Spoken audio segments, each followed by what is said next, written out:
Welcome to Arsha's Hindu divine. Arunachala Shiva ఈ వీడియోలో చూపించబోయే ఈ ప్రదేశం అయితే చాలా ప్రత్యేకమైంది. ఎందుకంటే మన ఇష్టదైవాన్ని చూడాలనుకుంటే ఎవరైనా సరే ఆ ఆలయానికి వెళ్ళి దేవుణ్ణి దర్శించుకుంటాం. కానీ ఈ ప్రదేశానికి వెళ్ళినట్లయితే సాక్షాత్ మన ఇష్టదైవమే మన కళ్ళెదుట కనిపిస్తుంది. అదేనండి అరుణాచలం. అరుణాచలం అంటే సాక్షాత్తు ఆ మహాశివుడే ఒక పర్వతంగా భూమిపై వెలిసిన ప్రదేశమే ఈ అరుణాచల ప్రదేశం. అంటే తమిళనాడులోని తిరువన్నామలై. ఇక్కడ ఉన్నటువంటి ఈ స్వామివారే తిరువన్నామలయ్యార్.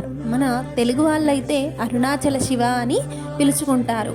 ఏ క్షేత్రంలో అయినా సరే భగవంతుణ్ణి దర్శించాలంటే ముందుగా ఆలయాన్ని ప్రదక్షిణ చేయాల్సిందే. కానీ ఈ క్షేత్రంలో మాత్రం ఈ కొండ చుట్టూ ప్రదక్షిణ చేస్తే సాక్షాత్ ఆ భగవంతుడి చుట్టూ ప్రదక్షిణ చేసినట్టే. ఈ విధంగా ఈ మహాశివుడు మనల్ని అనుగ్రహించాడు.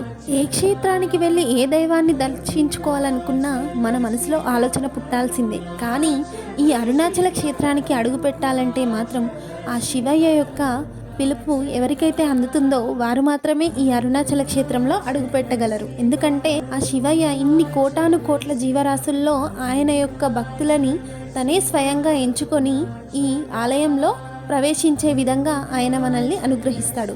ఈ ఆలయం పంచభూత ఆలయాలలో ఒకటైనటువంటి ఆలయం. అలాగే ఈ క్షేత్రానికి వెళ్ళాలంటే అష్టదిక్పాలకులు ప్రతిష్ఠించినటువంటి అష్టలింగాలని దర్శనం చేసుకొని ఈ క్షేత్రంలో అడుగు పెట్టవలసి ఉంటుంది.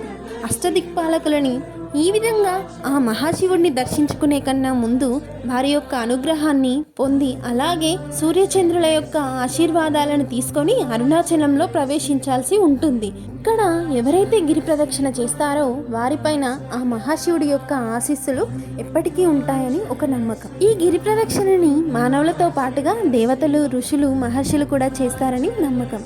అరుణాచలంకి సంబంధించిన పూర్తి డీటెయిల్స్ నా ఛానల్లో పోస్ట్ చేశాను, ఇప్పుడు చూడండి.